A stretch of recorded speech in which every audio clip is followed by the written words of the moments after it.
The Harappan or Indus Valley Civilization, which flourished across what is now Pakistan and northwest India from about 3000 BC, but was abandoned in 1800 BC, according to some due to a terrible atomic war.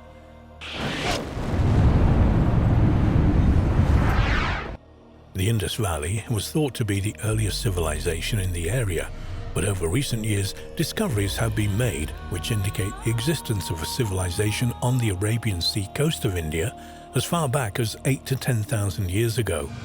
Some fringe researchers even believe that pre-Ice Age structures and artifacts from a lost civilization await discovery on the seabed in the area. The remains of one of the world's first great cities, Mohenjo-Daro, lie on the bank of the Indus River in the Sindh province of southern Pakistan. It was one of the major urban centers of the Indus Valley Civilization, which originated about 3300 BC in the Indus and Ganga-Hakra river valleys in what is now Pakistan and western India.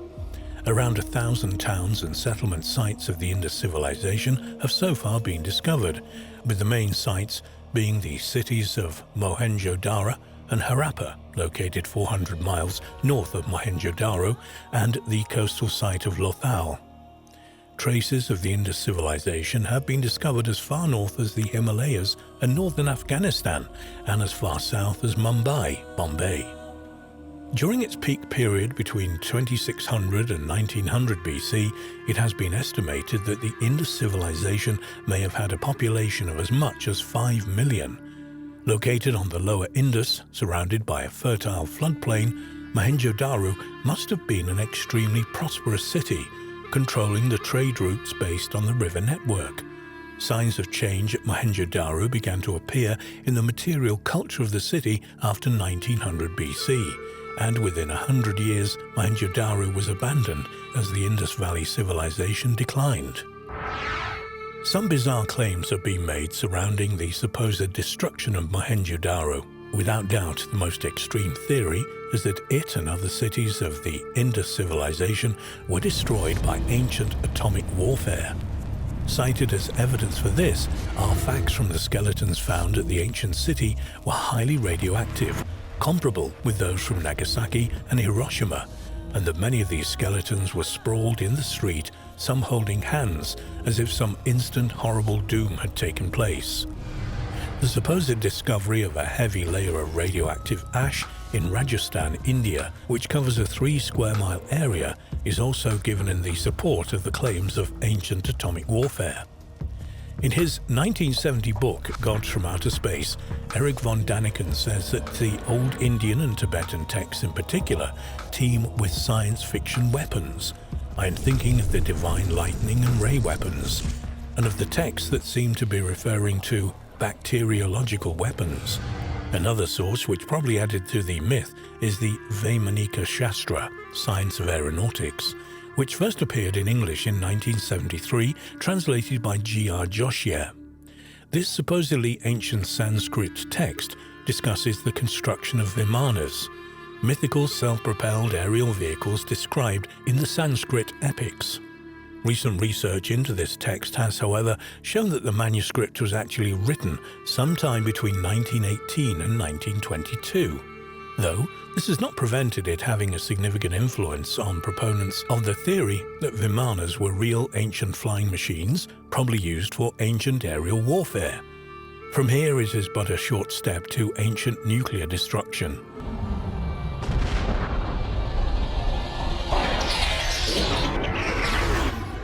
Many of the structures at Mohenjo-Daro were constructed of fired bricks, and it is partly for this reason that the site is one of the best preserved ancient cities in the world.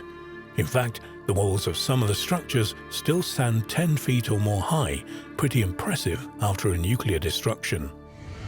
For decades, archaeologists have argued about the origins of the Indus Valley civilization.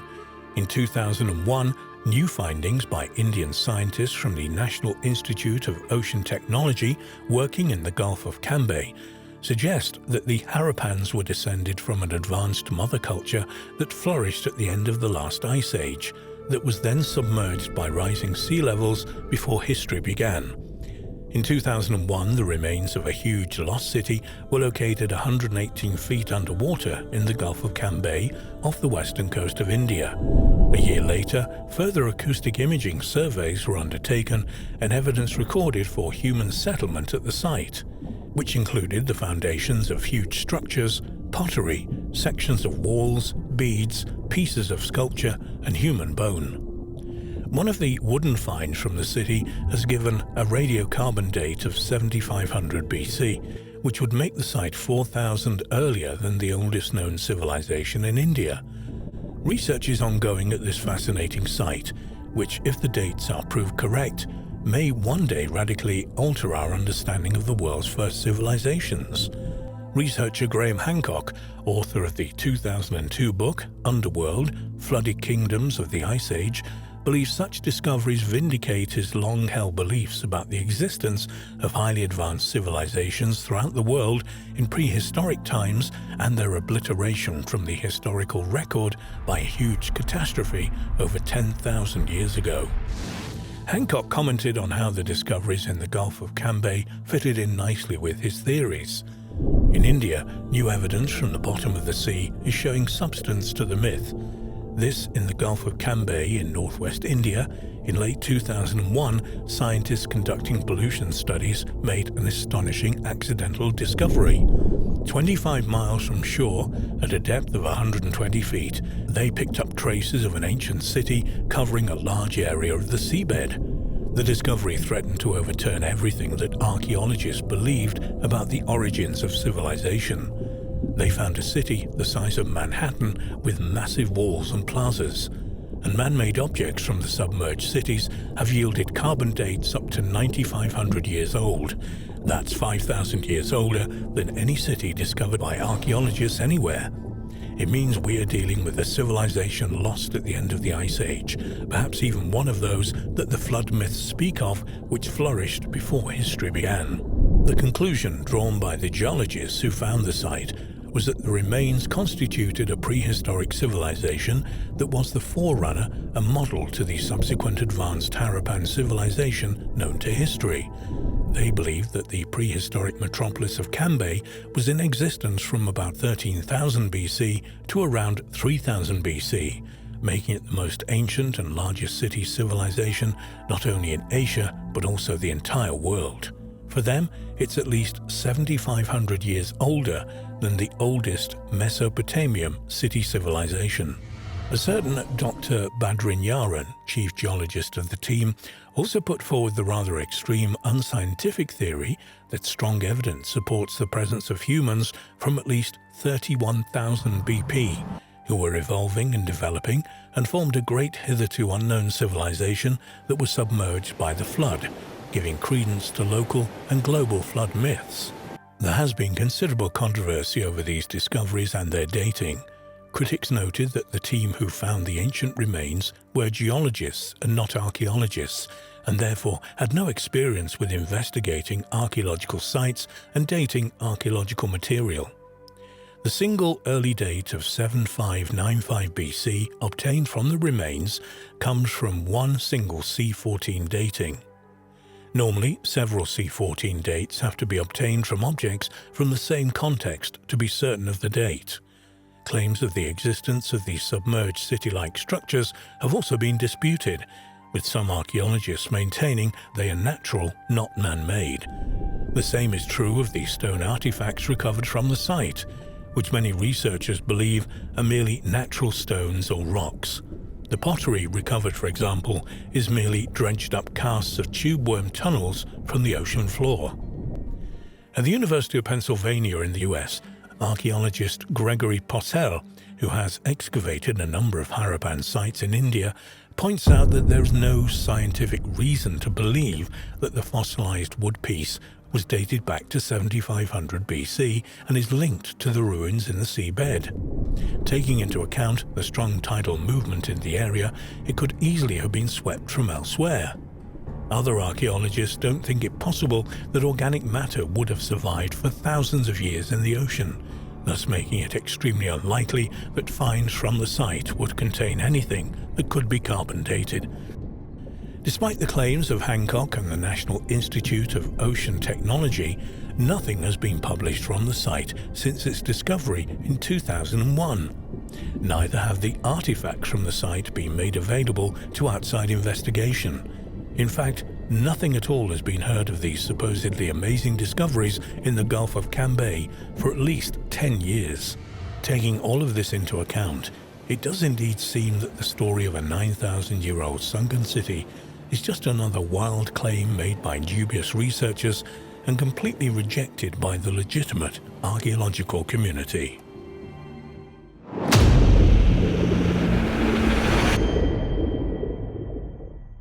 A few years ago, newspapers all over the world carried the story that ancient history researcher Robert Sarmast has located the lost continent of Atlantis off the Mediterranean island of Cyprus.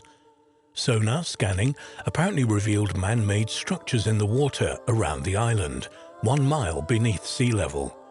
Sarmast believed that the Mediterranean basin was flooded in 9000 BC, which submerged a rectangular landmass which he maintains was Atlantis. Although archaeologists at the time dismissed Sarmast's claims out of hand, new evidence suggests there may indeed be an ancient city submerged in the waters around Cyprus. Atlantis everywhere. Almost every year without fail, the headline "Atlantis Found" blares out from various newspapers all over the world. In fact, the range of hypothetical locations for Atlantis is staggering. The Minoan civilization of late Bronze Age Crete, supposedly destroyed by a colossal earthquake on the neighboring island of Thera, modern-day Santorini, around 1450 BC, was long thought to have been an indirect influence on Plato's Atlantis. However, research into late Bronze Age Crete has shown that the Minoan civilization continued to flourish long after the Theran quake. This vast array of wildly different theories has contributed to the skepticism of many researchers, who believe that Plato's Atlantis was merely a political allegory designed to glorify Athens as the perfect state fighting against a decadent and greedy Atlantean empire. For them, the story begins and ends with Plato. Solon never visited Egypt and heard the story from the priests at Sais. They reason that Plato located Atlantis out in the Atlantic beyond the Pillars of Hercules, because in his time this vast ocean represented the limit of the world known to the Greeks. Atlantis researchers, of course, would completely disagree with this conclusion. Indeed, one of them, Iranian-American architect Robert Sarmast, believes he knows exactly where Atlantis is. Did Robert Sarmast find Atlantis off Cyprus? Sarmast first hit the headlines in November 2004 when newspapers carried the story that after nearly 10 years of research using ocean mapping technology and accounts from ancient texts, he'd located Atlantis off Cyprus. Sarmast was quoted as saying, "This is going to rewrite the history books. We are set to make the biggest archaeological discovery of all time." He claimed that around 9000 BC, the Mediterranean basin was flooded in a deluge that submerged a rectangular, man-made site which he believed was Atlantis. The lost civilization apparently lay around 5,000 feet below sea level, 50 miles or so off the southeastern coast of Cyprus. Sarmast and his team had carried out deep-water sonar scanning, which indicated man-made structures on a submerged hill, including a wall almost 3 miles long, a walled hill summit, and deep trenches. Sarmast's 6-day expedition cost about $200,000 and was partly funded by the Cypriot Tourist Organization. Sarmast was quoted at the time as saying of his discoveries, It is a miracle we found these walls, as their location and lengths match exactly the description of the Acropolis of Atlantis provided by Plato in his writings. We cannot yet provide tangible proof in the form of bricks and mortar, as the artifacts are still buried under several meters of sediment, but the circumstantial and other evidence is irrefutable. My discovery will vindicate Plato. Within his dialogues, Plato provides factual clues as to what Atlantis was like. I have matched all but 2 of the 45 clues with the area around Cyprus. That's either the biggest coincidence in the history of the world, or we have found Plato's Atlantis. Plato's account is so detailed that it is possible to make city plans based on his description. These match exactly the antediluvian maps of Cyprus as discovered through oceanographic mapping. Sarmast had in fact revealed his discoveries the year before he hit the newspaper headlines in a book entitled Discovery of Atlantis, The Startling Case for the Island of Cyprus. At a 2004 press conference to announce his discoveries, Sarmast was challenged by Michel Morisseau, a French geologist who lives on Cyprus, to provide evidence that the Mediterranean had been flooded far more recently than the conventionally accepted 5 million years. Unfortunately, Sarmast was not able to provide any evidence whatever to back up his claims. Despo Pilides, an archaeologist at the Department of Antiquities in Cyprus, said of Sarmast's claims, "The latest theory should be taken with a very large pinch of salt. Archaeologists only work with hard evidence. There is no evidence whatsoever to give credence to this hypothesis, and we have no intention of investigating it." Commenting on Sarmast's interpretation of the sonar results, Benny Pisa, a social anthropologist at Liverpool John Moores University in the UK, criticised his far-fetched theories and unscientific approach. Selective interpretation is nothing more than the blinkered reading of very ambiguous and unconvincing images, he said. Anyone with a critical eye can pick out these images that they're far too vague and uncertain to be regarded as compelling evidence for any man-made structures. The very foundation on which the hoax is based is completely bogus.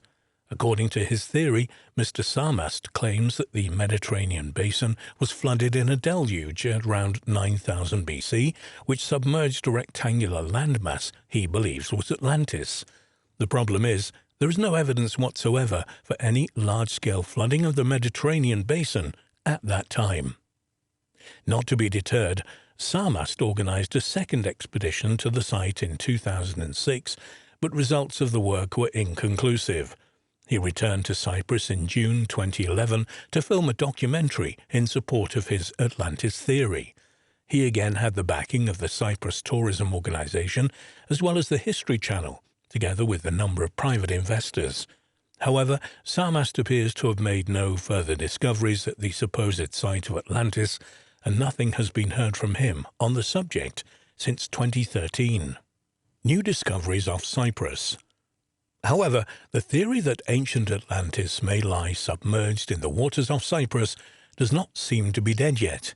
In April 2018, Cypriot newspaper The Cyprus Traveller announced that a chance discovery by a group of tourists had led a team of marine archaeologists to the location of Atlantis, off the coast of Paphos, a coastal city in southwest Cyprus. The team, led by archaeologist Marios Astio, used Luge cutting-edge sonar technology to scan the ocean bed. After further surveillance, deep ground radar and digital mapping, a team was sent to the ocean floor where they discovered an ancient statue of Aphrodite. After extensive analysis, Professor Kostas Anotos from Cyprus University's Department of Antiquities authenticated the relic and confirmed that the extraordinary find was the first artifact that categorically proved that the great and wonderful empire of Atlantis was located off the coast of Paphos. A large-scale operation to recover further artifacts and building remains was soon underway, with the Cyprus Tourism Organization also planning to put out a tender for the building of a Paphos-based Atlantis museum. Marios Astio commented on the spectacular discoveries.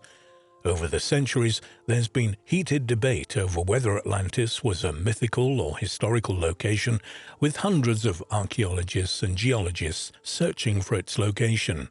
In fact, the reason I became a marine archaeologist was to try to discover the true location of Atlantis. Having completed my lifetime goal, I'm looking forward to enjoying an early retirement."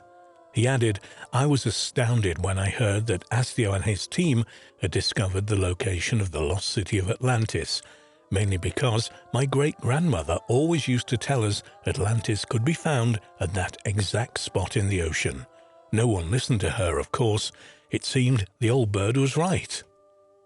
Marina Milona, a marketing and tourism officer at the Cyprus Tourism Organization, added, "It's been long rumored that the lost city of Atlantis was located just off the coast of Cyprus, and we're delighted that this has been officially confirmed."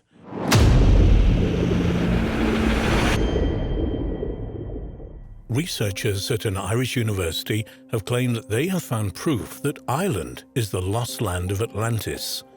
They say that the astonishing Neolithic temple tomb at Newgrange in the Boyne Valley is, in fact, the famous Temple of Atlantis and one of the oldest temples on Earth as a result.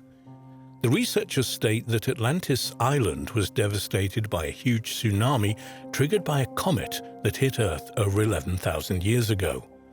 Other scholars say that Atlantis was not Ireland itself, but lay just off the country's west coast, perhaps the land once known as High Brazil. What is the evidence to back up such extreme claims? The Great Temple Tomb of Newgrange. One of the greatest archaeological achievements of prehistory, the vast Neolithic tomb Temple of Newgrange, is one of the earliest roofed buildings in the world. Newgrange was probably built around 3200 BC and consists of a passage running for 62 feet and a 20-foot-high chamber with a corbelled roof, constructed of large stone slabs without mortar. The passage and chamber are covered by a huge stone and turf mound about 262 feet in diameter and around 44 feet high, surrounded at its base by 97 large stones known as curbstones, some of which are elaborately ornamented with megalithic art. For over 100 years, there has been speculation about who built Newgrange and what its primary function was. Excavations inside the chambers have revealed relatively few archaeological finds, probably because the majority had been removed in the centuries that the site remained open from 1699 until it was examined by archaeologist Professor Michael J. O'Reilly in 1962. The burials discovered consisted of 2 inhumations and at least 3 cremated bodies, all of which were found close to a huge stone basin, which seems to have been used for holding the bones of the dead. Archaeological finds inside the monument have not been spectacular, though a few gold objects have been found, including 2 gold torques, a piece of jewelry worn around the neck like a collar, a gold chain, 2 rings, a large phallus-like stone, a few pendants and beads, a bone chisel, and several bone pins. The lack of pottery finds at Newgrange is typical for passage grave cemeteries, which seem to have been places reserved for certain types of ritualistic activity involving a limited number of people.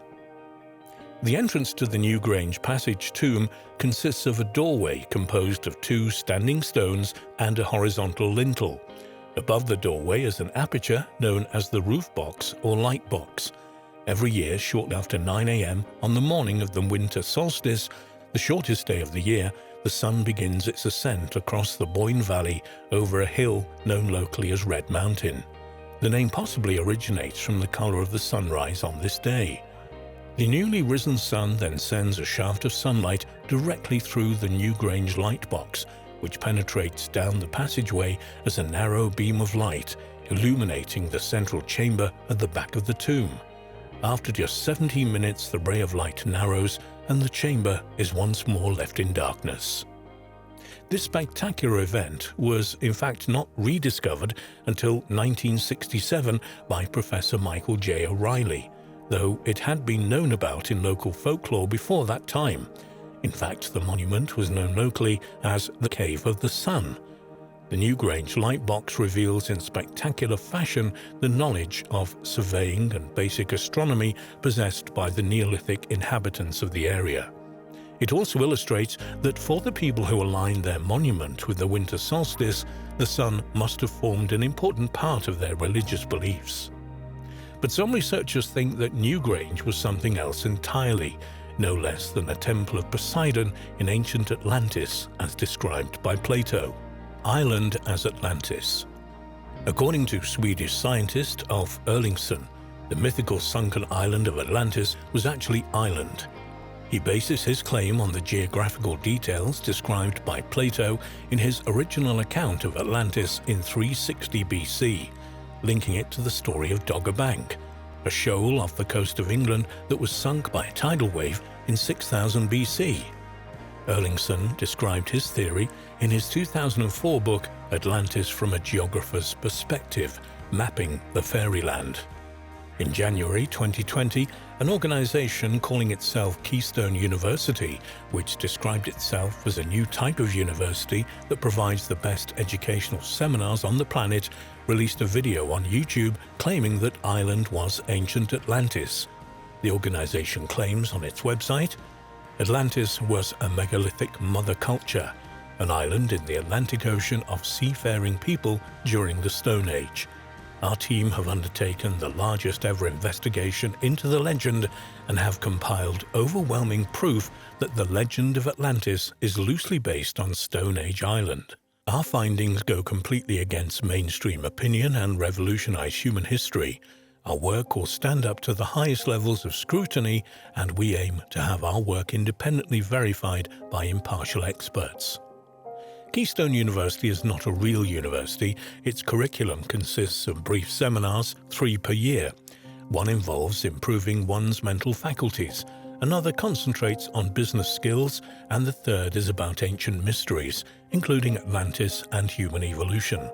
Each 3-day seminar is available at the bargain cost of €1,000. There are numerous problems with identifying Iceland with Atlantis. The Irish myths and sagas linked to Newgrange and other megalithic monuments quoted by researchers in favor of the theory date to the early centuries AD, perhaps a few centuries earlier. Thus, they are many thousands of years later than the megalithic period and have no known connection with it. Plato wrote clearly that Atlantis was in front of the Pillars of Heracles. The entrance to the Strait of Gibraltar between Spain and Morocco, and Iceland is nowhere near there. Plato also said Atlantis was the size of Asia and Libya combined, while Iceland is many, many times smaller than this. But if Atlantis was not Iceland itself, could it have been located nearby?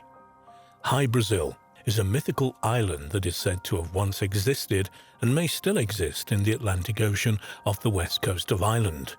In fact, it was often shown on old maps as a very small island in that location. An island named Brazil was first shown on a Portolan chart by Majorcan cartographer Angelino Dulcert in 1325. Venetian cartographer Andrea Bianco placed an island named Insula de Brazil on a chart in 1436. So real was High Brazil thought to be that a number of expeditions were launched to try to find it, all without success. There is one intriguing mention by Italian explorer John Cabot, who wrote in a letter while at sea in the area of High Brazil that the land he was approaching was also discovered in the past by men from Bristol who found High Brazil. Even more strangely, in 1674, a Captain Nisbet not only claimed to have found the island while sailing from France to Ireland, but that he'd also met its inhabitants, a solitary magician in a castle and a race of huge black rabbits. What the truth of these strange assertions are, or what they were based on if anything, no one has ever been able to find out. Despite the lack of evidence, the Phantom Island continued to appear on maps until 1873, when it was shown for the last time on a British Admiralty chart. Because of its description and location, a number of researchers have linked High Brazil to Plato's Atlantis. According to Irish legend, High Brazil is a mysterious island forever blanketed in thick fog and invisible to the naked eye, only except for one day every 7 years when it is visible from the west of Ireland. As early as the 12th century, locals believed in the existence of a mysterious island that could be seen along the west coast of Ireland once every 7 years. There was an oral tradition of stories about an island in a fog bank or a floating island that would disappear when people approached it. According to Barry Cunliffe, professor of European archaeology at Oxford University, the story of High Brazil has a long history, predating its appearance on 14th century maps. The legend goes back much further, probably into pre-Christian times, appearing first in the 7th century in the Irish text known as the Adventure of Bran Sola Febal, which tells of Bran's visit to this other-world island supported on pillars of gold where games are played, people are always happy, there is no sorrow or sickness, and music is always to be heard. Truly a land of the blessed. One or two researchers are of the opinion that the stories of Atlantis and High Brazil may have a common origin. They believe that both legends may be based on a common ancient source. A story was passed down through generations from the end of the last ice age when sea levels were much lower. Though that is an extraordinary length of time for a story to have survived, it's not completely beyond the realms of possibility.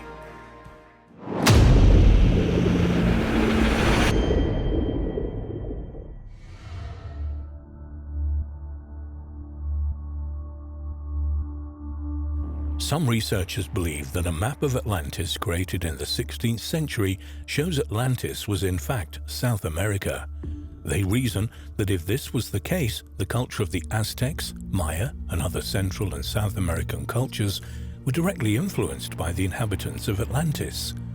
Other writers have suggested that gods from the East, sometimes seen as Atlanteans, arrived in remote times to influence the native culture of the area. When Columbus reached the Americas in 1492, people started to become aware that the world was a much bigger place than they'd ever imagined. So perhaps it's not a coincidence that prior to the late 15th century, there were no explorers, writers, or scientists advocating the existence of Atlantis. After Columbus, Atlantis began to be reborn in the popular consciousness, with some writers and researchers beginning to think that it may actually have been a real place. 17th century German Jesuit scholar Kircher published around 40 major works during his lifetime. In 1664, Kircher decided to create a map of Atlantis. Kircher's map places the south at the top of the map, possibly a reference to ancient Egyptian beliefs about cardinal directions or his own theories about water traveling through the center of the Earth from the South to North Pole. Kircher's map of Atlantis proved to some people that the Atlantis myth must have had a basis in reality.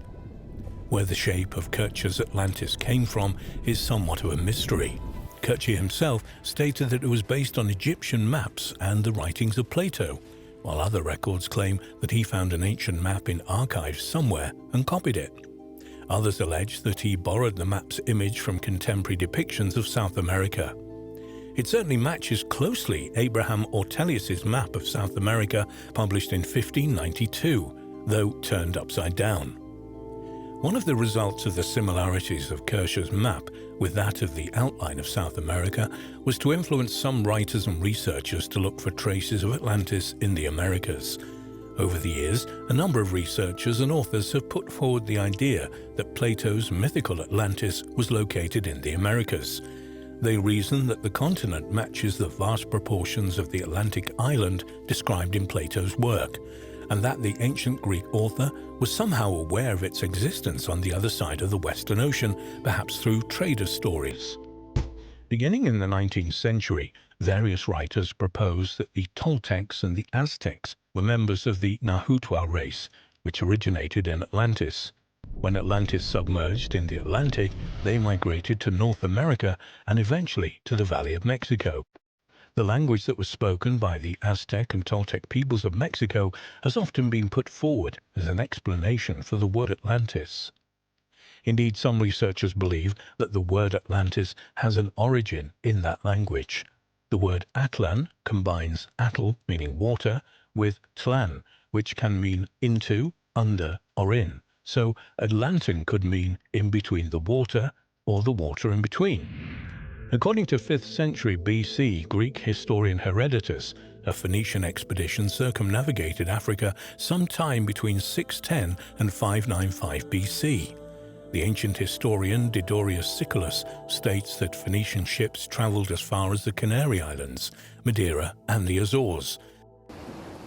Perhaps a Phoenician expedition was blown off course by a severe storm, driving the ships as far as Central America. Could the Phoenician sailors have picked up the story of Atlantis from the inhabitants there and transferred it back to the Mediterranean? While this is a possibility, albeit rather remote, to date there is no archaeological evidence to confirm that Phoenicians, or any other ancient Mediterranean culture, ever crossed the Atlantic. One proposed location for Atlantis in the Americas is Tenochtitlan, the ancient capital of the Aztec Empire, located on the ancient site of Mexico City. An early description often called it the Atlantis of the ancient Aztec Empire. It certainly has hints of Plato's Atlantis. It was written by Bernal Diaz del Castillo, a Spanish conquistador who participated as a soldier in the conquest of Mexico under Hernán Cortés. Part of his description of the great city reads, "When we saw so many cities and villages built in the water and other great towns on dry land, we were amazed and said that this was like the enchantments, on account of the great towers and quays and buildings rising from the water, and all built of masonry, and some of our soldiers even asked whether the things that we saw were not a dream. I do not know how to describe it. Seeing things as we did had never been heard or seen of before, not even dreamed about." In many ways it was similar to Plato's Atlantis. The entire city was built on an island in what was then Lake Texcoco in the Valley of Mexico, and also possessed a complex series of canals that connected all the sections of the city. One legend connected with the foundation of the ancient city tells that it was populated by a group of Nahua tribes migrating from Iceland, a place whose exact location remains a mystery, though many researchers have linked it with Atlantis. It's not just the Aztecs who've been an alleged Atlantis connection.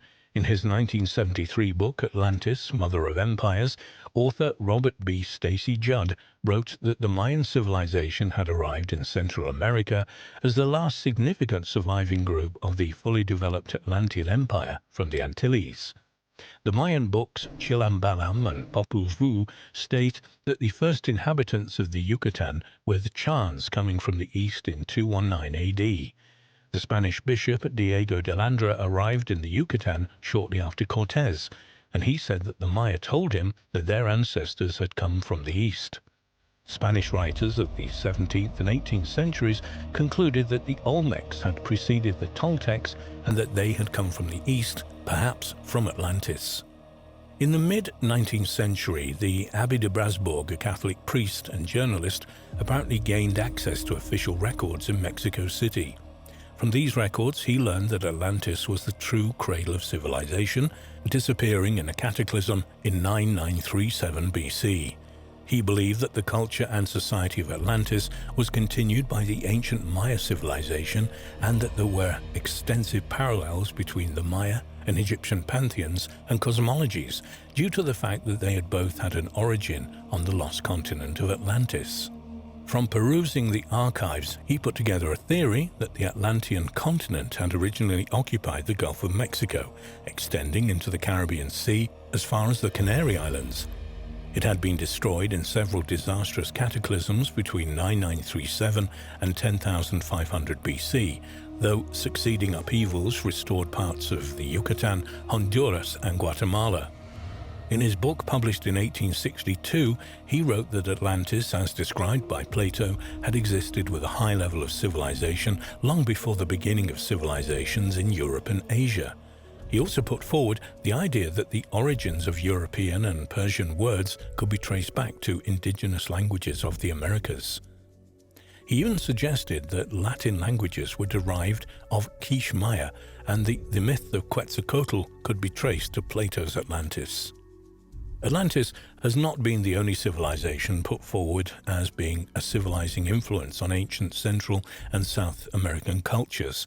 In his 1961 book, A Quest of the White God, French-German diplomat Pierre Honoré explore the legends which persisted among the natives of Central and South America of pre-Columbian visitors, revered as gods that had come from the East.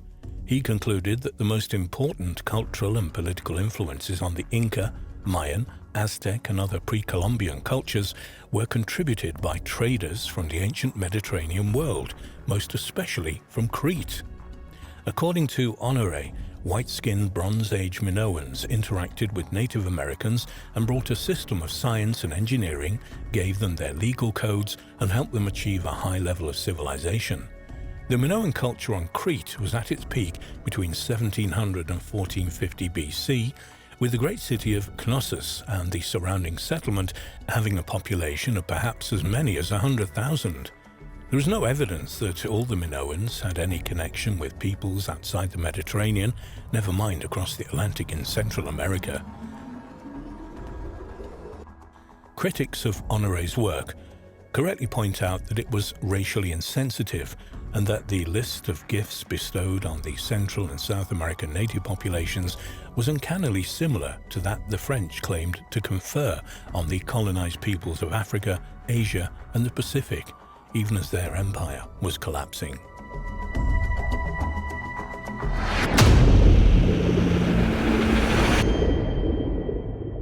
According to authors James Churchward and Auguste Le Plongeon, the mythical lost Pacific continent of Lemuria, or Mu, extended from North Hawaii to the south as far as the Fijis and Easter Island, and also included Australia. Churchward claimed Mu was the site of the Garden of Eden and the home of 64 million inhabitants known as the Nakals. Its civilization flourished 50,000 years ago and was technologically more advanced than our own, and the ancient civilizations of India, Babylon, Persia, Egypt, and the Mayas were merely the decayed remnants of its colonies. Fascinatingly, some researchers claim that there are echoes of Churchward's submerged continent in Australia. Certainly, the idea of the lost continent of Lemuria had a significant influence among late 19th century, early 20th century Australian writers, with often bizarre results. Colonel James Churchward. James Churchward was born in Devon, southwest England in 1851. Throughout his life he preferred to be known as Lieutenant Colonel, though it was never discovered where he served. His claims of knowledge of India and Tibet would suggest that it was in British India. By 1872, Churchward was serving in Sri Lanka and later borrowed money to finance a tea plantation there. In 1881, he was back in England, where he is listed in the census of that year as a tea planter living in Croydon, Surrey. Churchward moved to Brooklyn in the USA in the 1890s, where he later patented NCV steel, armor plating to protect ships during World War I. While in Brooklyn, Churchward became a close friend of British-American photographer and explorer Auguste Le Plongeon and his wife Alice. The Le Plongeons had traveled extensively in South America, photographing ancient sites, and were amongst the first people to photograph and study the Mayan city of Chichen Itza. Auguste Le Plongeon advocated the theory of the sunken lost city of Atlantis and its links with the Maya and the civilizations of ancient Egypt.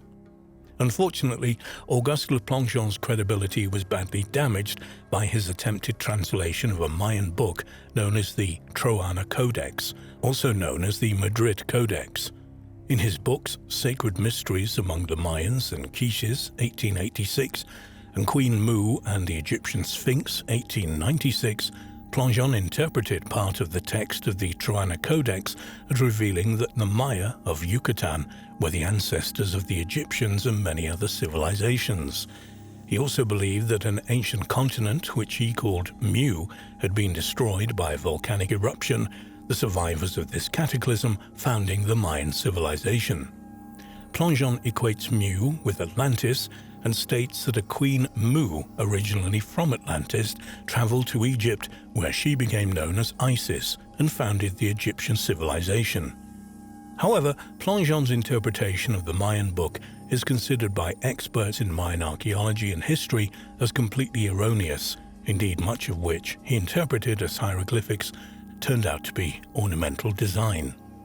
Nevertheless, Le Plongeon's ideas were to have a profound influence on Churchward, and he began research looking into his own lost civilization. In the early 1930s, Churchward, now in his 70s, authored a series of books on the lost continent of Mu. His theory, expounded in these books, was that the now lost Pacific continent of Mu maintained an advanced level of civilization and colonies around the world. He also stated that Mu was the origin of the human race and that catastrophic events had eventually sunk Mu beneath the waves many thousands of years ago. One of the places Churchward included in his lost continent was Australia, Lemuria and Australia. Theosophy was an occult movement originating in the 19th century with roots that can be traced to ancient Gnosticism and Neoplatonism. The contemporary Theosophical movement came into being with the founding of the Theosophical Society in New York City in 1875 by Helena Petrovna Blavatsky, Henry Steele Olcott, and William Quan Judge. In her massive tome, The Secret Doctrine, in 1888, Blavatsky describes a history originating millions of years ago with the Lords of Flame, and goes on to discuss 5 root races which have existed on Earth, each one dying out in an earth-shattering cataclysm. The third of these root races she called the Lemurian, which lived 1 million years ago, and who were bizarre telepathic giants who kept dinosaurs as pets. The Lemurians eventually drowned when their continent was submerged beneath the Pacific Ocean. The progeny of the Lemurians was the 4th root race, the human Atlanteans, who were brought down by their use of black magic and their continent of Atlantis sinking beneath the waves 850,000 years ago. Present humanity represents the 5th root race. Blavatsky envisioned her gigantic land of Lemuria as covering a vast area. She also seems to have been the first writer to include Australia as part of the ancient lost continent. In her own words, Lemuria stretched from the foot of the Himalayas, which separated it from the inland sea rolling its waves over what is now Tibet, Mongolia, and the great desert Shambo, Gobi, from Chittagong westward to Hardwar and eastward to Assam. From thence, it stretched south across what is known to us as southern India, Ceylon, and Sumatra, then embracing on its way as we go south Madagascar on its right hand and Australia and Tasmania on its left.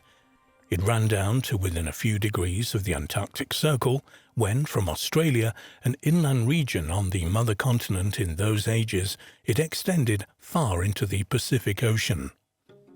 Blavatsky's is the first occult interpretation of Lemuria, but on one level it should not be equated with the physical continent later proposed by Churchward. What Blavatsky and other occultists since have suggested concerning Lemuria could be partially interpreted as an ideal spiritual condition of the soul, a kind of spiritual historical vision. Nevertheless, there are some psychics and prophets who even today regard the existence of ancient Lemuria, Mu, as a physical reality. Indeed, there are a few, when hypnotically regressed, have recalled former lives as citizens on the doomed continent. The writings of Blavatsky and other theosophists about Lemuria and the idea of Australia is part of this ancient lost continent and the scene of a lost golden age had a significant influence on mystics and occultists in the country at the end of the 19th century. The earliest theosophical study group in Australia was set up in the late 1800s and called itself, perhaps unsurprisingly, Lemuria. Queensland-born novelist Rosa Campbell-Praed represented Australia as the last remnant of ancient Lemuria and believed the myth of the lost continent to be based on fact. In Praed's case, she used the theosophical idea of Lemuria to present an idealized primeval history of Australia, a land very different to the Queensland frontier country racked by racial violence she had witnessed firsthand as a child. Other evidence for this fascination with ancient Lemuria comes in a series of Australian adventures of the 1890s known as the Lemurian novels. In The Last Lemurian, written in 1898 by historian of Australian exploration and adventure romance novelist George Firth Scott, the narrator Dick Howard discovers the remains of legendary Lemuria out in the Australian desert. in a plot involving reincarnation, pygmies, a bunyip monster, and an occult yellow queen. John David Hennessy's an Australian bush track from 1896 calls Lemuria Zuzuland and locates it somewhere in North Queensland. Its inhabitants, the Zuzuans, are the remnant of a great nation who came there from some part of mainland of Asia, but had lost all the arts of high civilization they once possessed.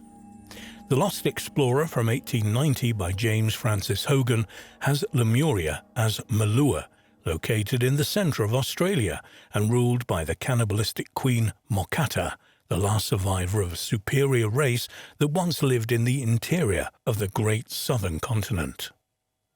The idea that Australia was once part of this lost Eden has also influenced those of a more practical bent, and attempts have been made to locate traces of Lemurian civilization on both the west and east coasts of Australia.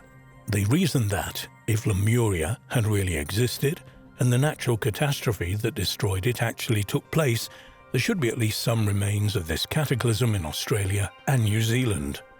Following in the steps of Madame Blavatsky, Aboriginal art, artifacts and mythology have been used to identify the Aborigines as prehistoric remnants of the Lemurians who somehow escaped the devastation of 20,000 or so years ago.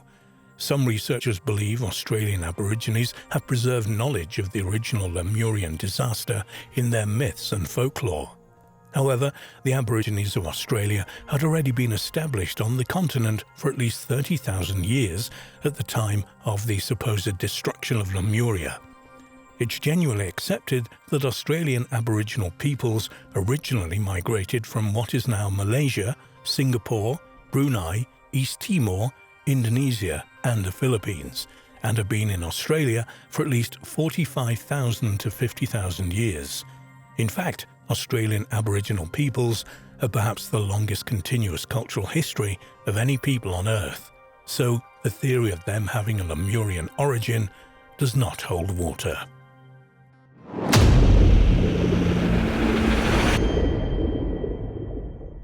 A mysterious carved pyramid, hidden, has been discovered amid the thick trees and bushes on the slopes of Mount Kazagi in north-central Japan.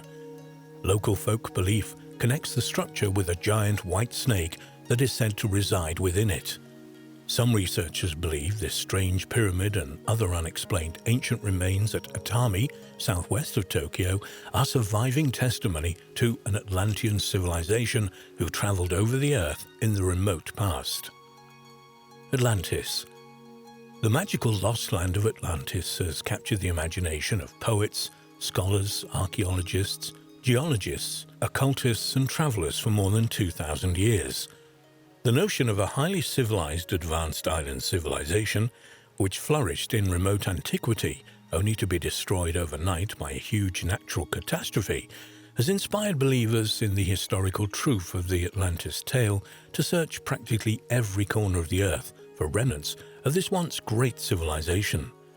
Most archaeologists are of the opinion that the Atlantis story is just that, a story, an allegorical tale with no historical value whatsoever. And then there are the occultists, many of whom have approached the story of Atlantis from the standpoint that it represents either a lost spiritual homeland, like Mu, Lemuria, or a different plane of existence entirely. The original source from which all information about Atlantis ultimately derives is Greek philosopher Plato, in his two short dialogues, Timaeus and Critias, written somewhere between 359 and 347 BC. Plato's supposed source for the story of Atlantis was a distant relative of his, a famous Athenian lawmaker and lyric poet called Solon. Solon had in turn heard the story on a visit to the court of Amasis, king of Egypt from 569 to 525 BC, in the city of Sais on the western edge of the Nile Delta. While at the court of Amasis, Solon visited the temple of Neith and fell into conversation with priests who related the story of Atlantis to him. The priest described a great island, larger than Libya and Asia combined, that had existed 9,000 years before their time beyond the Pillars of Hercules, Straits of Gibraltar, in the Atlantic Ocean. Atlantis was ruled over by an alliance of kings descended from Poseidon, god of the sea and earthquakes, whose eldest son, Atlas, gave his name to the island and the surrounding ocean. The Atlanteans possessed an empire that stretched from the Atlantic into the Mediterranean as far as Egypt in the south and Italy in the north. During an attempt to extend their empire further into the Mediterranean, the Atlanteans came up against the combined powers of Europe led by Athens, in this remote period already a great city and a society ruled by a warrior elite who disdained riches and lived a Spartan lifestyle. The armies of Atlantis were eventually defeated by the Athenians alone after their allies had deserted them. However, soon after the victory, there was a devastating earthquake followed by huge floods, and the continent of Atlantis sank beneath the ocean in a single dreadful day and night, in the words of Plato. Explorers have been searching for a real Atlantis for hundreds of years. A couple of recent discoveries have persuaded some researchers that the remains of the great civilization lie not in the Mediterranean, as one might reasonably suppose, but thousands of miles further east in Japan. Japanese pyramids. Mount Kasagi is a 1,950-foot-high mountain located in Kasagi town, in the southeastern part of the Kyoto prefecture. Their area is fairly remote, but is known for its Buddhist temple known as Kasagi-dera Temple, which has a large image of the Buddha carved into the surface of a rock. Less known is an apparent pyramid in the foothills at the site.